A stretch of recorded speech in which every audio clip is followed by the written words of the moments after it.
to the King James Version, where each and every week my friends Alan and Adam recount Bible stories from their childhoods to me. I've never heard them before. My name is Nick. My name is Alan. And my name is Adam. Welcome to the podcast. Yeah. Sometimes I never know what to do right there. It's weird. So this week, going off last week, we started with creation, and now we're moving into the garden. Great. Do you know what the garden is called? Eden. Okay, I was just making sure. Wow. Okay. Give me some credit. I know very little, but The Garden of Eden feels, that's zeitgeisty. yeah. So before we get into it, Adam, Yeah. do you know where in the world Is Carmen Sandiego? the garden actually is? So yeah, it's This is a fun game that this- people play. and by where it is, Where it was. would be modern Iraq. Correct. And I'm trying. It's where the Euphrates. Well, some people disagree with you, but Right. mostly correct. Euphrates and I can't remember the Tigris and the Euphrates meet. Correct. Well, yes. And At the ocean. Well, really? not the ocean, but My impression was more inland. Persian Gulf. Regardless, just a little like biblical. The more you know. The Garden of Eden was like the reasons like why can't you go to the garden now, which will make more sense as we get into the story. The reason you can't is because during the flood, God took it to heaven. scooped it up, took it up. Well, you're also not allowed to go to the garden right now because of social distancing. Correct. Absolutely. By the way, the skate park was just slammed Yeah. with youths. Yeah, the youths. on my These drive fucking down. youths. I'm definitely in my 30s because I keep seeing like herds of children running around and going, you fucking assholes. Yes, it's less for you, but it's still you're going back to homes with people who are older than you, and B, you still are susceptible, just not as like it's whatever. I don't want to talk about the pandemic. Nope. Fair enough. So instead, let's talk about a mythical garden. Okay. And some cool creatures. You don't know it wasn't it was mythical. It could have existed It sure could have probably not. about 4,000 years ago. So again, the Bible actually tells you, like it names 4 rivers, 2 of which are real. Yeah. And it talks about the convergence of those 4 rivers as being the actual location of the Garden of Eden. Now, one thing that I actually hadn't caught as a child, and maybe Adam did, is it says it's a garden east of Eden. It's east of Eden. So like it's in the region of Eden. Yeah. I kind of thought that the garden was named that the Eden. garden was called Eden? But Right. it's the Garden of Eden. Got it. Correct. So there's also a baker of Eden. Correct. So- And the courthouse of Eden. Yes. So Eden Across is, from the garden. Yeah. Eden is likely a reference to the region of Mesopotamia Okay. as being like the Eden. I mean, there's 100% Ground this- zero for creation. Correct.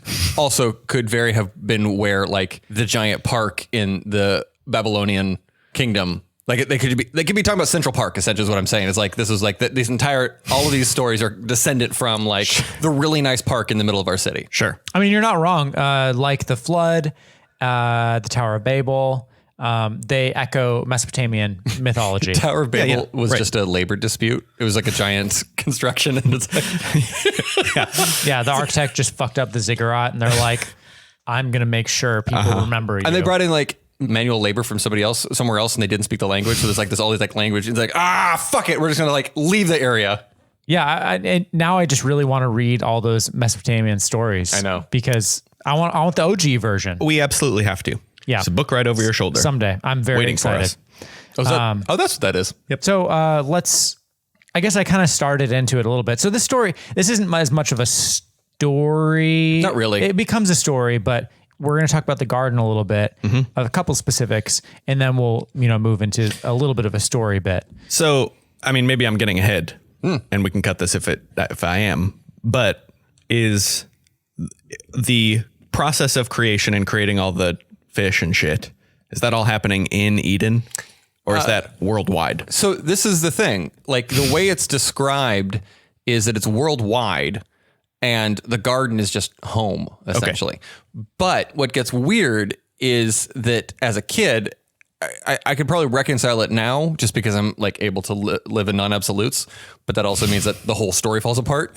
But as a kid, I couldn't understand if sin existed outside the garden, but not inside the garden. I guess I have a cartoony image in my head of a walled off beautiful place surrounded by hellscape. So Yeah, you correct. are sort of correct. There are different like Jewish mythologies and like Islamic mythologies where they talk about a hedge around the garden that would take you 500 years to get through, blah, blah, blah. No sunlight penetrated None of this is real. But so in my mind, it's like a world building video game. Okay. So you're building the world, you're sculpting SimCity or whatever.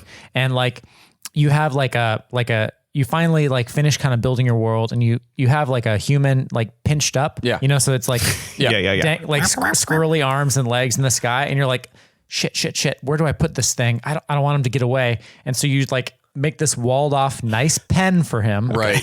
And throw him in there. Right. Be like, well, that's nice. I can kind of keep an eye on him. And Sure. then it's like The Sims where you're like, you know what? I'm gonna fuck with him a little bit.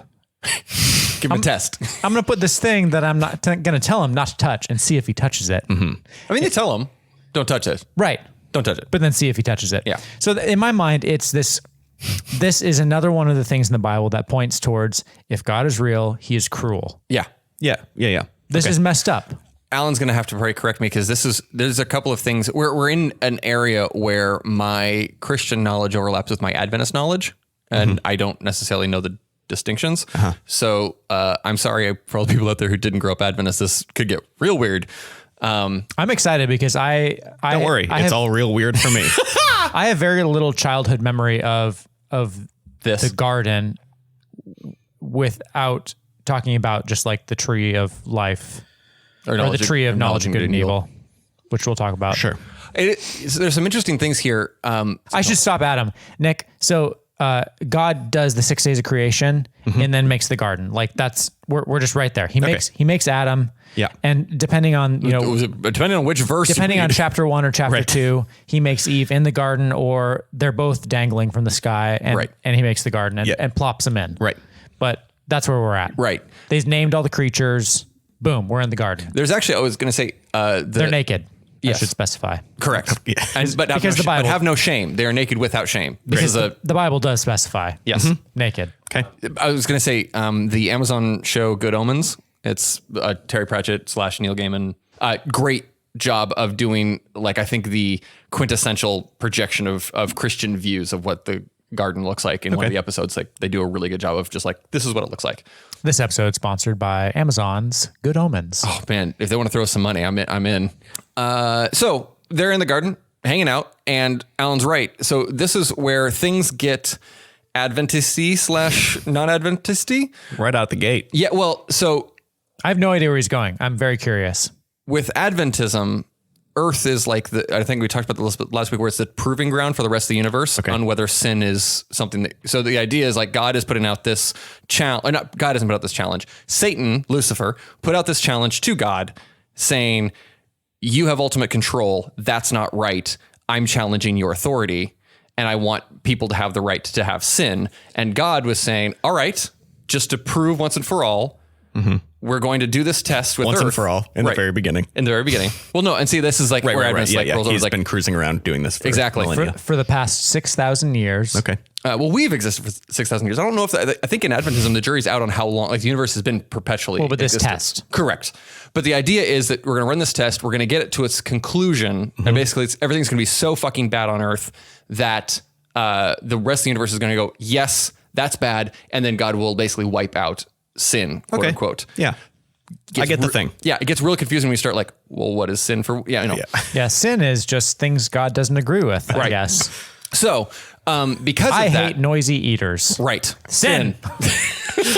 But I like noisy eater because I'm into ASMR. Well, make a tree. Am I sinful? Make a tree. Fair enough. So Lucifer rebels. He was very high in the angel order. Lucifer being the choir master. Oh, I don't remember. I believe there's a choir element to it for some reason.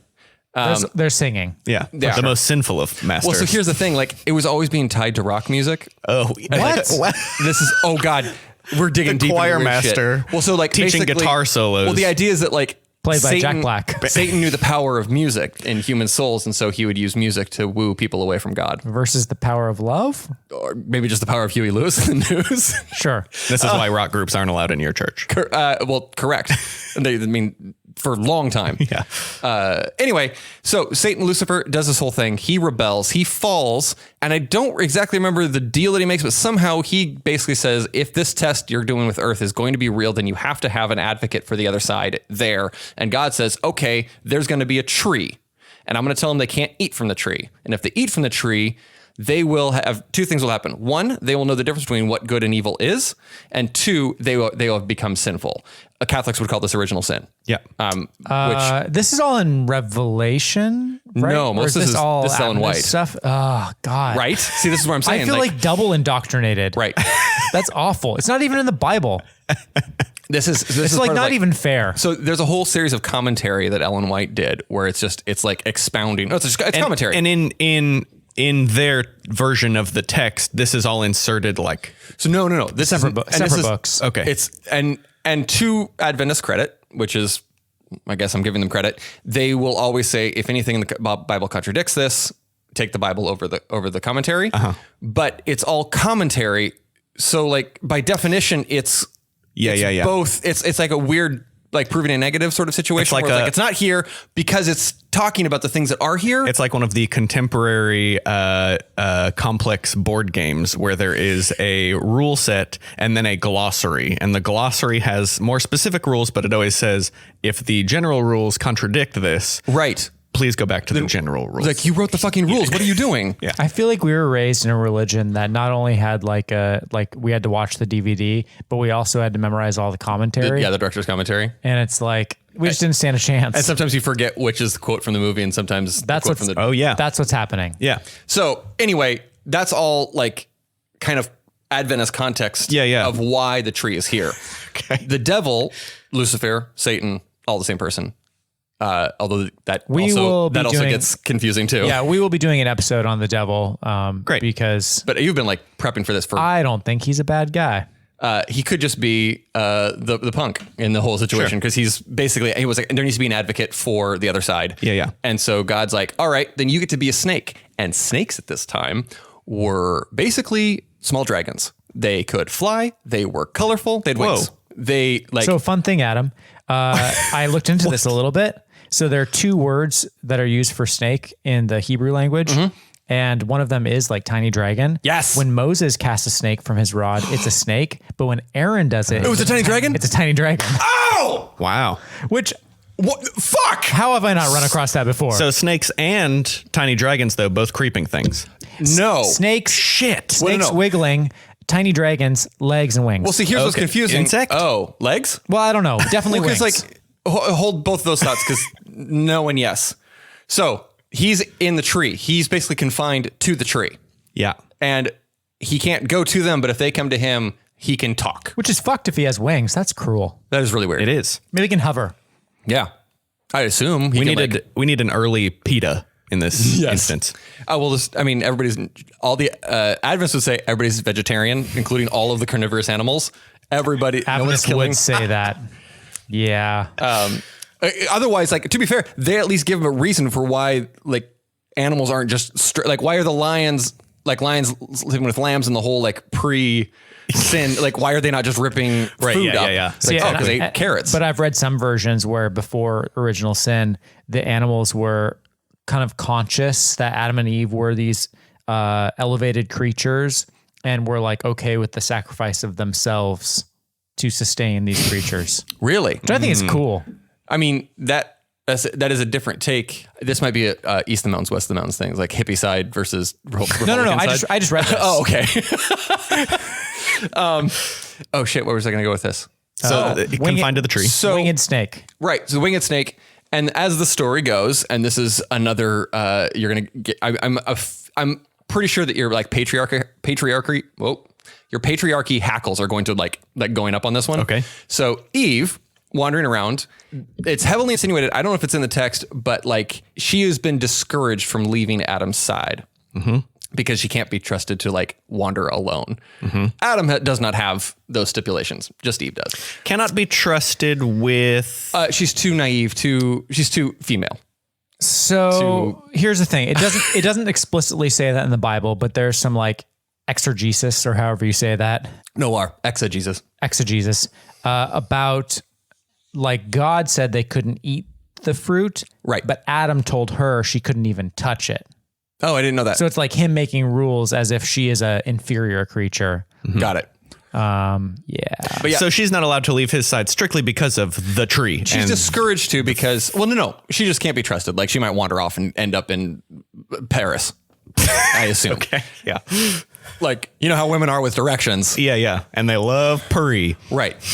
Anyway, this is, in case my voice isn't indicating, this is like heavy sarcasm on all the like madness bullshit here. Yeah. Eve alone finds herself by the tree and finds herself in a conversation with this talking snake. Now, this is funny because though Eve has been instructed to stay by Adam. Yep. It seems like it's also a little bit on him to make sure that he is likewise by her side. Sure. I think the insinuation is that Adam can wander. And so like, he's like, you stay here by the camp where we know it's safe. I'm going to go. Oh, I see. Because I was like, it seems not difficult to keep track of one another in this situation. Maybe this was the day that he's like, I'm going to ride a T-Rex. There's only room for one. Right. Right. And they're not going to be around for very long. So I want to get my chance. Yeah. Oh, God. Wait, are there dinosaurs in Eden? No. Depends. Okay. Depends. It depends on if you believe. If you remember, they are the science experiments of the people around Noah's time. Right. Yeah. Right. So no, not yet. So they're either. I just really love that as we're going on here, there's like, I have this like image of Eden in my head, and then there's like more. There's also you guys are here. Yeah, I'm just gonna say maybe he discovered his dick that day. I don't know. Oh, He's could like, be. oh, fun. Or yeah. I mean, maybe he was like, I forgot to there was a whole patch of monkeys that I forgot to name. I'm going to go over there and get those names. What it doesn't fucking, he's not around. Yeah. I got to name the monkeys today. Right. So he is out of the picture. She goes to the tree and finds a talking animal, which is rare. And by rare, I mean, hasn't existed yet, but she's also everything's fucking new. So maybe some animals talk. It does say, now the serpent was more cunning than any beast of the field, which the Lord God had made. So it was a smart ass snake. Yeah. Okay. Serpent. Excuse me. Yeah. I should say it's serpent, not snake necessarily. So it could have been like a skink, I guess. Sure. So they have a conversation where essentially he does the like stereotypical, like, well, how do you know it's not bad if you haven't tried it? And she's like, well, he says, didn't God tell you could eat from anything in this garden? And she said, we may eat anything except this one. and he basically goes like, well, what does God know that you don't? And if you eat this, you will be like God in that you will know the difference between good and evil. And that's what makes God God and you not God. So interesting side note about the good and evil thing. Apparently in Jewish tradition, it represents the mixing of good and evil together. Like before that, good existed around humanity and evil was like a nebulous thing. So free choice existed, but evil was like separate from the human psyche, and it wasn't human's nature to desire evil. And this is also where you get like the concept of original sin for like, cause so Catholics believe in the concept of original sin. You come into this world being tainted. Yeah. Protestants by and large believe that we come into this world unsinful, but basically the pressures of sin all around us, the odds are so stacked against you that it's virtually impossible not to. Yeah. The part of this is that Jesus lived a pure life, a non-sinful life. And that's one of the reasons that he is like, I know we haven't covered Jesus, but like he's fully human and fully God, meaning that he had all of the pressures that the human does, but was able to live a life perfect. And that's why his death covers all of us. Got it. It's not important necessarily, but it's a weird, like if you hear original sin, this is what they're talking about. Yeah. Well, the good and evil thing also is interesting because it could be a mistranslation or like a literary device. Because apparently in like ancient Greek literature, there was a literary device that paired opposite terms in order to create a general meaning. Oh, so sure. Using the opposite terms of good and evil might just mean it was the tree of all knowledge, and which Homer used. That makes sense. A few though. times. It's just using comparatives, like To mean everything. Sure. Which I think is actually kind of interesting. So it's like more like the tree of knowledge. Of all knowledge. And I mean, and that's essentially the argument that the snake makes. And eventually, I'm just going to skip ahead, not skip ahead, but like there's a bunch of dialogue, blah blah blah blah, and eventually Eve decides to eat the fruit, stereotypically portrayed as an apple, not in the Bible. It could be anything. It's a piece of fruit. It's just fruit. Fruit. It just could says be fruit. could be a mango. Yeah. Could be a pear. I mean, I don't know if there's more like subtleties in the original language, but it just says fruit. And it's a tree, so there's a lot of options. I'm assuming that we could include it might be a shrub, maybe it's a pineapple. I'm gonna say it's a perfect peach. Okay. Because like a perfect peach. Yeah. That's a thing. Yeah, right. I'd sin for a perfect peach. I think so. God, they're good. A perfect peach is even harder than like a perfect avocado. Yeah. Where it's like avocado is like not ripe, Right. too ripe. Yeah. Like a perfect peach. You have seconds. It's amazing. But it's, yeah.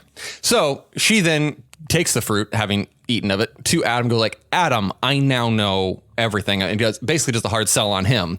And he goes, what have you done? And like, we're fucked. Again, that's not in the Bible. That's how I was raised as well. Right. It just says she took it and gave it to her husband and he ate. Oh. And so, both their eyes were opened. yeah. In the like fictionalized version of it, it's said that like, he's like, what have you done? I don't want to lose you. So if we're going to go, if you're going down, I'm going to go down with you. Totally how I was raised, not in the Bible. It's like the Romeo and Juliet version. Right. Yeah. What's with that priest marrying teenagers? It's just, Well, or how about the pharmacist? It's an apothecary, but the pharmacist like going, I'm going to give you a potion that'll make you look like you're dead. to like children. Right. Anyway. So anyway, and this is, I think we touched on this a little bit, like God isn't there the whole time. He visits in the evenings. Yeah. Apparently. He comes after work. Yeah. So daddy shows up and I should also say when both their eyes are opened, they're like, oh, we're naked. yeah. We now know what naked is. Okay. Right. And shame essentially enters. So they sew into it. themselves little garments of fig leaves. Yep. So they're wearing their fig leaf undies. Yeah. Fig undies. I was going to go with fig for the fruit from the tree. Yeah. Oh, that would make sense. They ate figs. Yeah, it's fig leaves. No, we're saying is for the fruit. Oh, for the fruit? Fine, whatever. I like figs. But I mean, I'd love the idea that they like. it's no perfect peach, No, They it's not. sin and then they have seedy poops. Yeah. but consistent. Yeah. What they learn is like how to have consistent, like they're like finally have enough fiber in their diet. Yeah. The knowledge is how to be regular. Yeah, exactly. They were just like shitting liquid up until that point because all they had was other fruit. Yeah.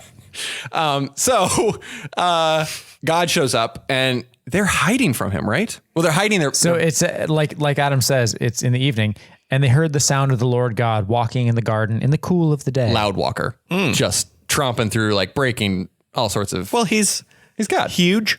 Maybe. I kind of see it's again. This is another Dr. Manhattan thing. Right, yeah. Maybe just Where he varies in size. Yeah. Yeah, quite fat. And I mean, he's ripped. He's like he looks like Tom Cruise in his 30s, where it's like way too cut. Like now he's in his like 50s and he looks way too cut and it's creepy. But like in my mind, God is like very chiseled. I'm so confused Hairless. with Adam's like view of God. Hairless, It's really interesting. So weird. It's like It's blue Tom Cruise, No, it's Caucasian Dr. Manhattan. but Tom Cruise. Oh, no. I was short. No. I was just using Tom Cruise because he's like in his 50s and still cut like it's insane. Okay. he was using Tom Cruise as an example because Tom Cruise makes him uncomfortable. I guess. Yeah. Interesting. There's a guy that I cannot remember. Actually, Alan, you might remember this guy. He was a guy. It was the sartorialist. The guy who He's like shot pictures of people in New York. Yeah. Yeah. And he was like in his 50s, gray beard. No, And just cut to hell. I don't know what he looks like. He takes pictures of people. Okay, he was a guy on the sartorialist, I think. Anyway, it doesn't matter. You know what? Weirdly, I do know who you're talking about. know what I'm talking about? Like the guy with the beard. He's a fashion Like almost designer. kind of Russian tattoos, like Russian, kinda. I can't vouch for that. But like the gang, I know who you're talking about. that's God in my Who brain. is that? I really, really like the recurring segment of in today's story, what does God look like?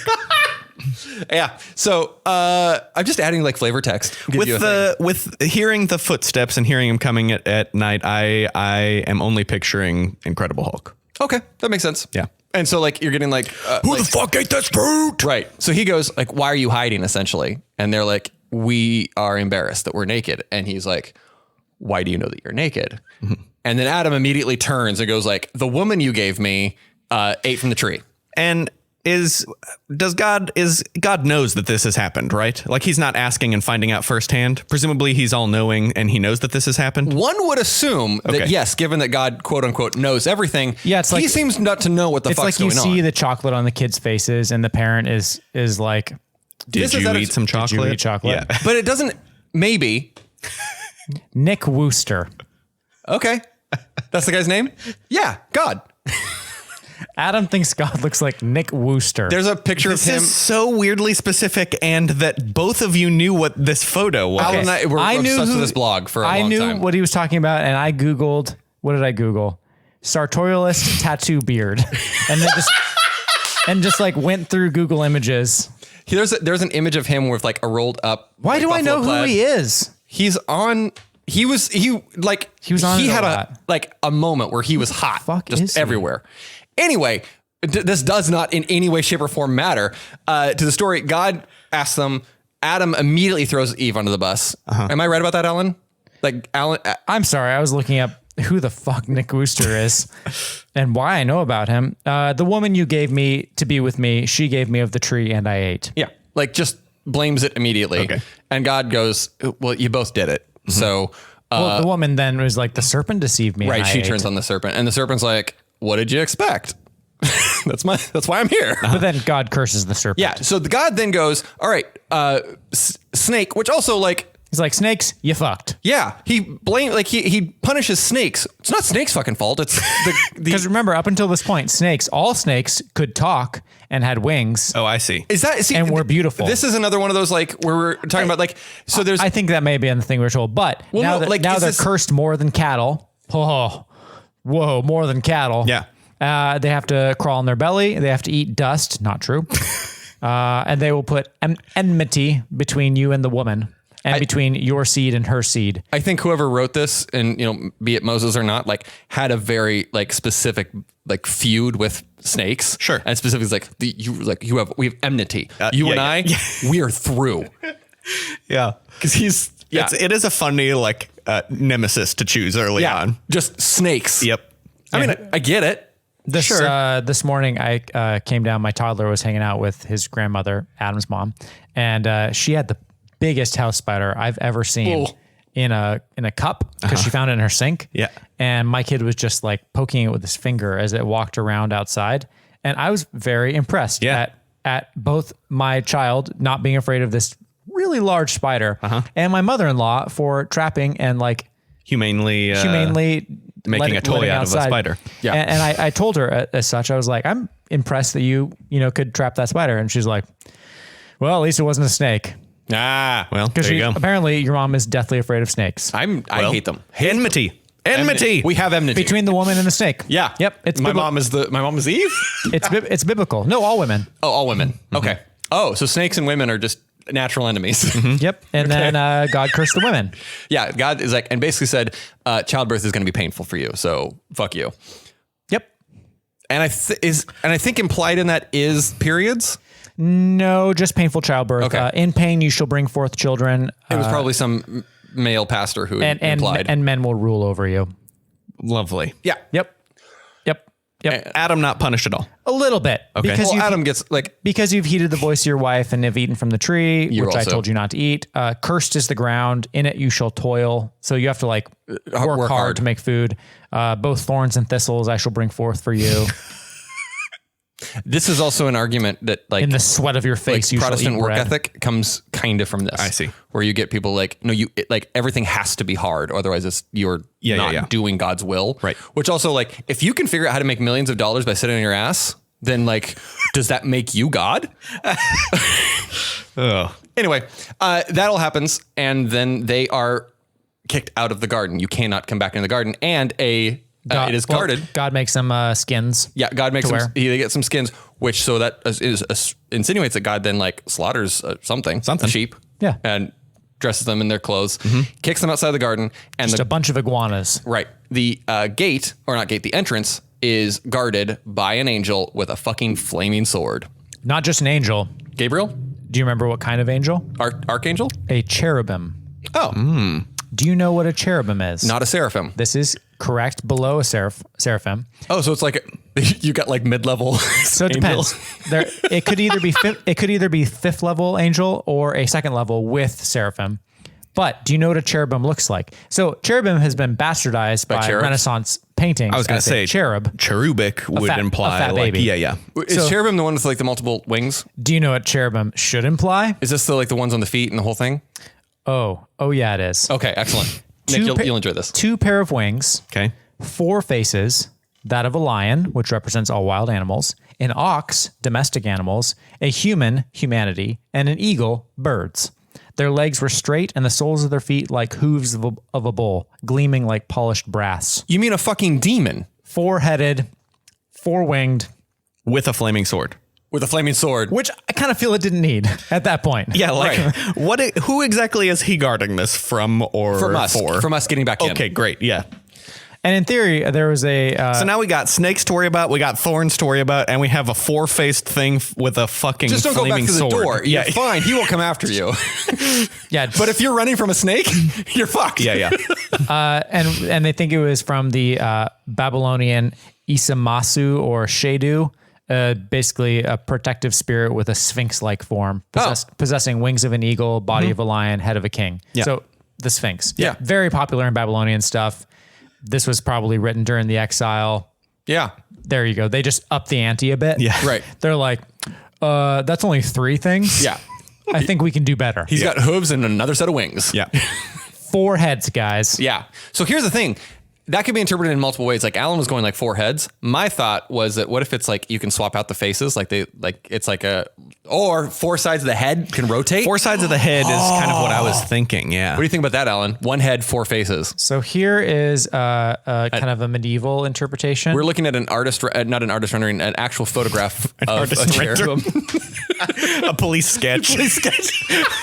And then, Adam, if you'll remember, the cherubim are also what is on top of the Ark of the Covenant. Oh, yeah. Are they? And so we've got some cherubim. Oh, I there fucking as well. like that. Oh, but that looks like a baby elephant or an aardvark on the left-hand side. That like would the be second face. all wild animals.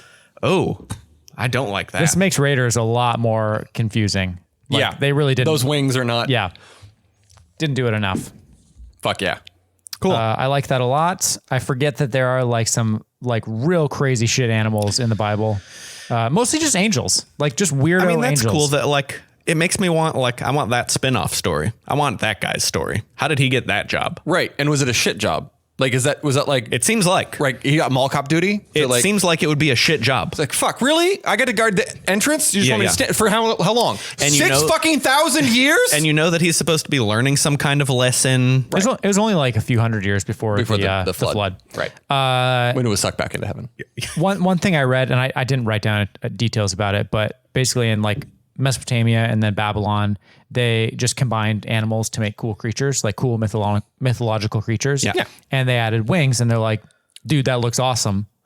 Like, see, I'm not. Two dudes just got high. Like, what if what if it's a dude on the top, horse on the back, and we add wings to it? But adding wings to animals became popular. See Pegasus. Right. Yeah. And so then there was variations of that, the Sphinx-like creature. They added wings to humans, and that's kind of what the angel imagery comes from, is like this probably like Akkadian, winged humanoid.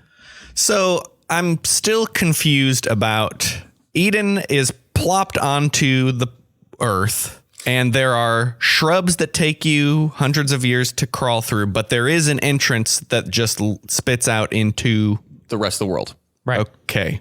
And this is where things get confusing. Iraq. Yeah, into Iraq. Okay. So this is where things get confusing, because as a kid, I remember asking my parents what was outside the garden before the fall. Yeah. Was it sinful out there? And if it wasn't, then why didn't the garden just become like, why? I never understood, why did they have to be kicked out of the garden? Because it's insinuated that the garden is still sinless And beautiful. It's supposed to be perfect, and right? perfect. Yeah. And then you got to go deal with tree. Right. Except for the one tree. But then it's very confusing, because you either have an imperfect rest of the world before sin, or you have a non-reason for them to be kicked out of the garden. Yeah. I think it's kind of like, again, none of this is real at all. Yeah. In any which way. But I think it's like, imagine the world as it currently exists, but devoid of people. So Lovely. I'm there. I'm yeah. here. Yes. There's wild animals. There's giant mountains that would kill you if you were up in the snowy areas. Yeah. There's although snow doesn't exist. We'll get to that. I mean, Precipitation. Remember, it hasn't rained yet. Yeah, precipitation hasn't happened. Pre the flood. Yeah. They all have to water everything in the garden manually. No, it do rise up from underground. This is the whole thing. Yeah. Also, I don't know if I think we covered it, but I don't know if you remember, but pre-flood gemstones were just on top of the land. Oh yeah. I mean, the good news for for Adam and Eve is that they're just clink, clink, clink, clink. Yep, just they like are just accumulating gems on their journey. When you go like skipping stones, you're skipping diamonds and rubies. Yeah. Not rocks. But imagine like the world where there are areas that could kill you. There are areas that wouldn't be pleasant to live. Sure. like right? Iraq Or Florida. or Florida. But the garden, so God makes this area that's just perfect. It's like the perfect temperature. It's got all the plants and animals they would need. Yeah. It's this perfect little zone. And then the rest of the world, like there's still some great stuff, but it's not like it'll be tough. So it's like the level out. So once you get past the level 1 area, like it's the level safe, 1 area. It's like everything's safe. It's not even everything's the fine. level 1. It's the like Zero. Tutorial. demo mode. Yeah. And once you learn how to like use your sword, then you can go out and Except you're like, they throw some skins on you and you're kicked into like intermediate. Right. Just right away. Yeah. Okay. Yeah, it's the learning curve is not great on this game. That's how I imagine. Like it's not that the world is like this desolate hellscape. It's just that it exists. It's just Iraq. Yeah, it's just Iraq. Yeah. I mean, it does seem a little bit like it was an oasis. They just like were wandering, like they just got a little bit too far. It was like, oh shit, like that's just desert for as far as I can see. There are also some people that would put it a little more north. There's some people that put it a little more west, because some people say that it's the land that Lot chose when he was with Abraham, and it became Sodom and Gomorrah. And so then when that area was destroyed, it used to be just a beautiful Lush. area, regardless of the garden. There's some like scientific reasons that Turning seems, it into Sodom and Gomorrah, that's what a funny turn. Well, because it was such a nice area Yeah. that people just kind of lots and lots of anal sex in the garden. Right. Yeah. I mean, The thing that's interesting to me, parking. right? The thing that's interesting to me, Alan, is that it isn't.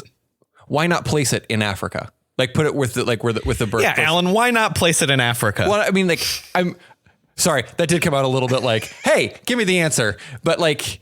To you, doesn't it seem like it would have made more? And I'm just like, if I'm creating a religion and creating a mythology, Go for it. Like, wouldn't you want to place it as close to evolutionary? Like, because I mean, there had to have been like Sure. knowledge that we all kind of spread from North Africa, right? So and you're not that far. There are things that allude to it, because they specifically say the Tigris and the Euphrates in the Bible. Yeah. But they also allude to part of the garden butting up against Ethiopia, which is geographically impossible. Right. But Pre-flood. so they do kind of talk about North Africa a little bit. And maybe that's what it is. Like it's pre-flood. So all that, like It's all squished together. yeah. I mean, that's it still could kind also of be bullshit. Antarctica pre-snow. I mean, if the Persian Gulf didn't exist, Ethiopia is right there, I guess. Kinda. Kinda. I mean- maybe it's in the Persian Gulf. Oh man. But yeah, it's because that's where it was written. It was written while they were in Babylon, and so they just put it there. That's what's interesting to me is because it's theoretically written by somebody while they're in Egypt. Theoretically. Well, they're in the desert. Didn't you write it in the desert? Sure. But there's still like 1,000 miles from where they're setting this thing. Oh, yeah. but Quite a if you're bit. in Babylon, that actually makes a whole lot more sense. Like it was here. It's like you could see where it was. Yep. That's interesting. The more I read about the Bible and read the Bible itself, the more I'm like, how does anyone believe this? But also it's beautiful. Like this part is nice. You read it or you believe it because fun. like nobody does this level of like you've got the I spent 1 hour today reading this, and it just falls apart. But you didn't read this. You read this plus like a That's little bit true. of commentary. That's true. And like once you start going and like if you start as a child where you believe that everything being told to you is true just because you don't know any different, which is weirdly parallel in this story, and then you have a fundamental belief that the Bible is the biblical knowledge supersedes any other knowledge. Once you remove the superseding and you start like, even if you just put it on a level playing field against all other like authoritative sources, then it starts falling apart. I should also say Wikipedia didn't exist when we were kids. True.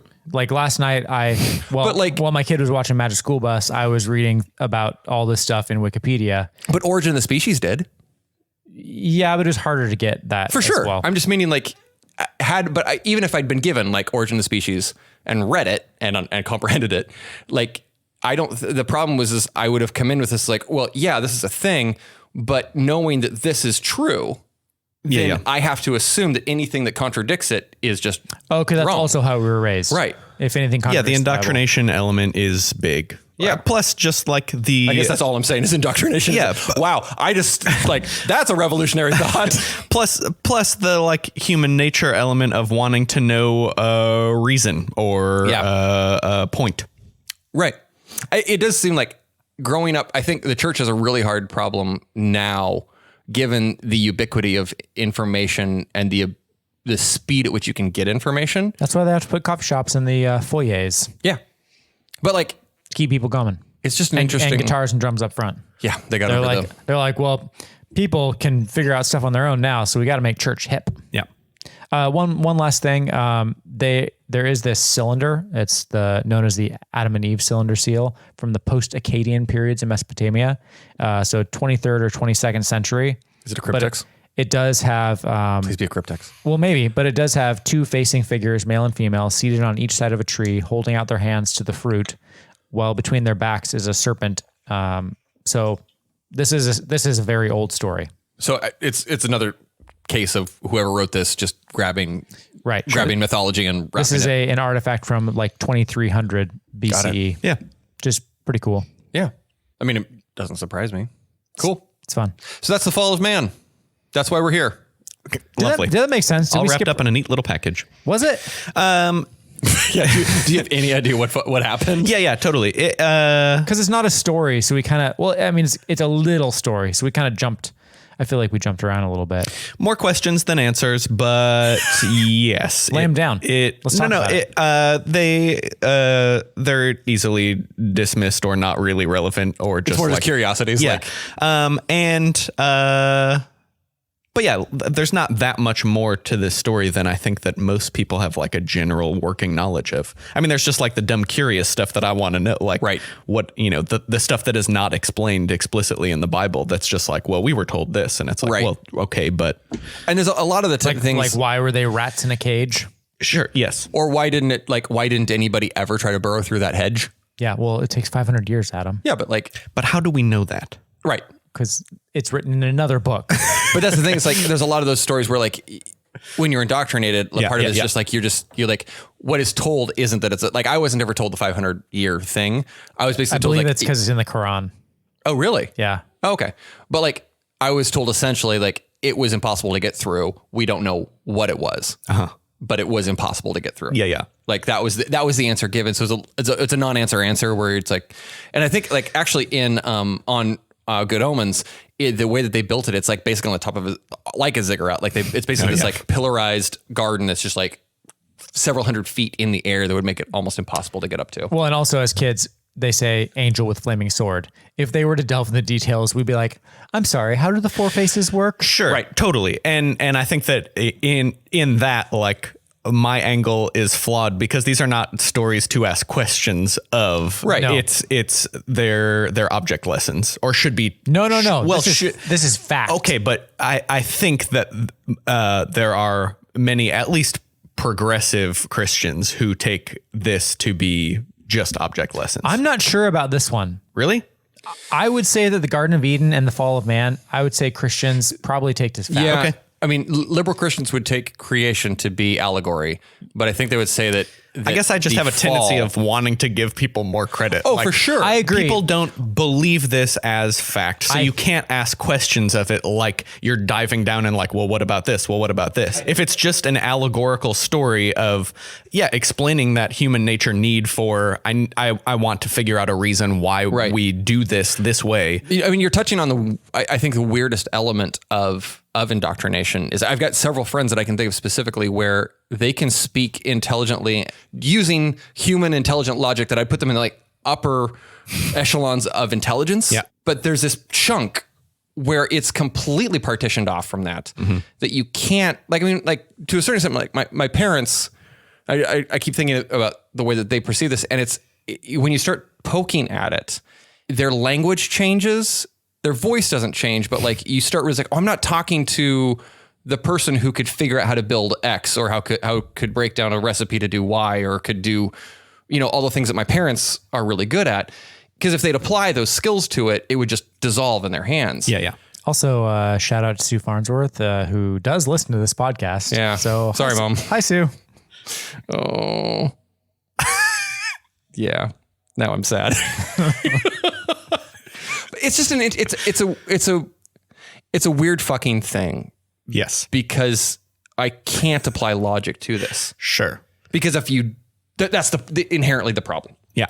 And obviously this is not new information. Like my entire life, atheists has been saying some variation. No, but that's also the point of, in some way, that is the point of this podcast. Like, it is new to me. And so I do come to it as like, I have to appreciate these stories only as allegorical and as somebody, if somebody presents it to me as you fact. do Yeah. as fact, then I do have to start asking those questions, which then go to like, well, we don't know, or irrelevant. Yeah. Don't ask that. The Bible doesn't say explicitly, so stop asking questions. Yeah. Or make up a prophet. Right. Go find someone with traumatic brain injury. Sure. And call them a prophet. Yeah. Or believe them when they tell you that they are a prophet. I think you're right. You hit the nail on the head. Like, people just needed something to hold on to. Like, why am I here? Yes. Why is any of this here? And like, I do get like that. It's that existential. I don't know if you did like your first philosophy class in college where they ask, you go down that rabbit hole so far where you're like, do I exist? Mm-hmm. And you leave the classroom going like, fuck, man, like nothing is certain. Like I can't. And you get to it's Descartes, right? I think, therefore I am. And like, you eventually just like having to hold on to the one shred of sanity that you're holding on, like that kind of holds this whole thing together. Sure. So I get it from that perspective where I need something to make sense of why my kid just died or make sense of why Absolutely. I'm here. Absolutely. And like, it can't just be like a random. Right. And I'm starting to sound like I'm defending it, but that's why it's a faith thing. It's not, it's all just like, well, I just accept that all of this happened. Right. And I have faith in that. Because it's less scary and than I don't question it. I don't know. Exactly. Yeah. If you have to defend it, it's tough. Yeah. Faith is an interesting, like, almost deus ex machina where it's just but faith. I mean, I don't have to defend it. It literally is a deus ex machina. Like it is from God. Like you just, yeah, I believe it. Yeah. Therefore it is. Whew. Well, with that, we'll be right back here on the King James Virgin.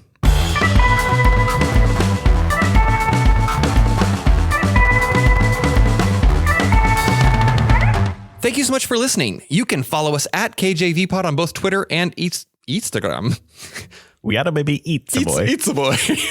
God damn it. You can follow us at KJVPod on both Twitter and Instagram to keep up with us. And if you're not already, please consider following us on either, or if you're feeling frisky, both Twitter and Instagram. The username is at KJVPod on both. So Instagram.com/KJVPod or Twitter.com/KJVPod.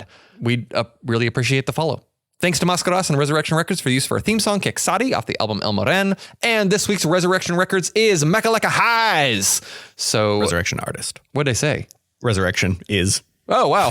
Yeah, let's go back to the Resurrection Records artist is the Mecca Lecca Highs, which you can hear that kick-ass song right after this. Or if you, for some reason, quit the podcast right now and wanted to come back to it, our website, that's there. Our theme song's there. Other stuff. You got loads of Easter eggs. You just hunt around and try and find them. Yeah. And when you find them, message us at KJVPod on both Twitter and Instagram. But our website is kingjamesvirgin.com. That'll do it for us this week. Until next week, just keep picturing that beautiful, beautiful earth uninhabited by humans. I'm still there. It's nice. It feels eco-fascist, but I don't really care in this moment. Yeah, I'm in. Feels good. Yeah. Can you imagine, like, I think about, like, I'm just going to continue the podcast now. Yeah, here we go. I remember in class. Welcome to the King James Virgin outro. But like they were talking about Bellingham where the trees came right up to the water. They literally like couldn't couldn't like run the boats up because the trees came right down to the ocean. Mm-hmm. Like I love the idea of not being able to get onto the land. Like the land was so like, fuck off. Right. We're going to put trees here. Yes. Just Back to the video game metaphor. It's the place where you just like you have to find up. You're just like running into the, why can I not? I can kind of see a gap there. Maybe go right there. If I jump. Yeah, I want to go back to that too. Cool. Bye. Bye.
Sonic Bazaar.